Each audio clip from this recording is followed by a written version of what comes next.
So this is another module with the previous title, Concept of Halal and Haram. And you can see now the sayings of the Prophet Muhammad sallallahu alaihi wasallam. What Prophet sallallahu alaihi wasallam states in this regard, verily Allah is pure.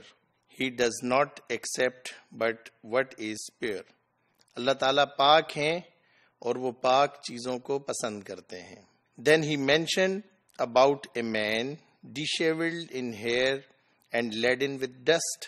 اس کے بعد آپ صلی اللہ علیہ وسلم نے ذکر کیا ایک ایسے شخص کا جو پراگندہ حال تھا اور مٹی میں لت پت تھا، ملا ہوا تھا. Making his journey long and extending his hands towards heaven. اور اس کی مثال ایسی دی کہ وہ ایک دور دراز سفر سے وہ آیا ہے، تھکا ہوا ہے، کپڑے بھی اس کے ٹھیک نہیں ہیں اور اس کے ہاتھ آسمانوں کی طرف ہیں اور اس کی زبان سے یا رب یا رب یا رب کے الفاظ نکلتے ہیں، اے میرے رب، اے میرے رب، اے میرے رب. یعنی اللہ تبارک و تعالیٰ سے مانگ رہا ہوگا، اللہ تبارک و تعالیٰ کے سامنے زار و قطار رو رہا ہوگا، اس سے دعا کر رہا ہوگا، اپنی مصیبت کا اظہار کر رہا ہوگا، اپنے اوپر آنے والے مصائب بتلا رہا ہوگا اور ان سے چھٹکارے کے لیے دعا کر رہا ہوگا. While his food was unlawful, his drink was unlawful, his dress was unlawful, and he was nourished with unlawful things. یہاں تک کہ اس کا کھانا بھی حرام ہوگا، اس کا پینا بھی حرام ہوگا، اس کا لباس بھی حرام ہوگا. یعنی کھانے پینے میں بھی حرام سے احتیاط نہیں کرتا ہوگا، لباس میں بھی حرام سے احتیاط نہیں کرتا ہوگا، یعنی اس کی کمائی حرام کی ہوگی تو یقیناً اپنی ضروریات زندگی کی جتنی بھی چیزیں خریدے گا وہ حرام ہی ہوں گی. اس کا پینا حرام، اس کا کھانا حرام، اس کا لباس حرام. فَأَنَّا يُسْتَجَابُ لَهُ، تو کس طریقے سے اللہ تبارک و تعالیٰ کی طرف سے اسے رسپانس ملے. How he can be responded for that. And this is the hadith reported by Muslim. Abu Masood al-Ansari رضی اللہ تعالیٰ عنہ reported that the messenger of Allah forbade the price of dogs, earnings of prostitute, and foretelling of a soothsayer. بخاری اور مسلم دونوں میں یہ حدیث موجود ہے کہ آپ صلی اللہ علیہ وسلم نے منع فرمایا کتوں کے ذریعے جو کمائی انسان حاصل کرتا ہے اور کماتا ہے. ارننگز آف پروسٹیٹیوٹ، زناکاری کے ذریعے سے جو پیسہ کمایا جاتا ہے.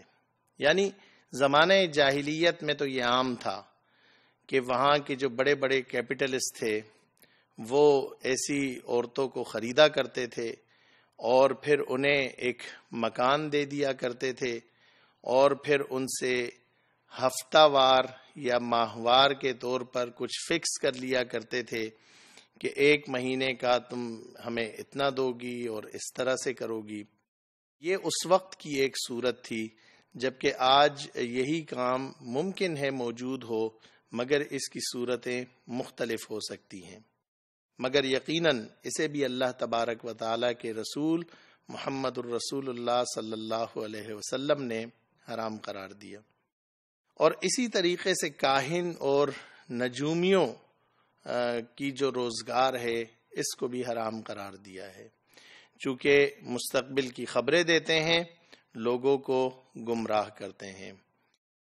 آج ہم اگر اپنی معیشت کا جائزہ لیں تو ہم دیکھیں گے کہ ایک وقت تھا کہ مہینے میں آتا تھا کہ یہ مہینہ کیسے گزرے گا، جو اس سے کم ہوتے ہوئے پھر یہ ہفتہ کیسے گزرے گا. اب اس کے سارے فارمیٹس موجود ہیں کہ دن کیسے گزرے گا، ہفتہ کیسے گزرے گا، مہینہ کیسے گزرے گا، سال کیسے گزرے گا. یعنی وہ تمام چیزیں جو اللہ کے رسول صلی اللہ علیہ وسلم نے منع فرمائی ہیں آج ہماری نظام معیشت کی بنیاد ہی ان چیزوں پر ہے. جابر رضی اللہ تعالی عنہ reported that the messenger of Allah cursed the devourer of usury, its payer, its scribe and its two witnesses. حضرت جابر رضی اللہ تعالیٰ عنہ یہ ارشاد فرماتے ہیں کہ اللہ کے رسول صلی اللہ علیہ وسلم نے لعنت بھیجی ہے سود خور پر، اٹس پیئر سود دینے والے پر، اٹس اسکرائب اس کے لکھنے والے پر، اینڈ اٹس ٹو وٹنسز اور اس پر گواہی دینے والے پر.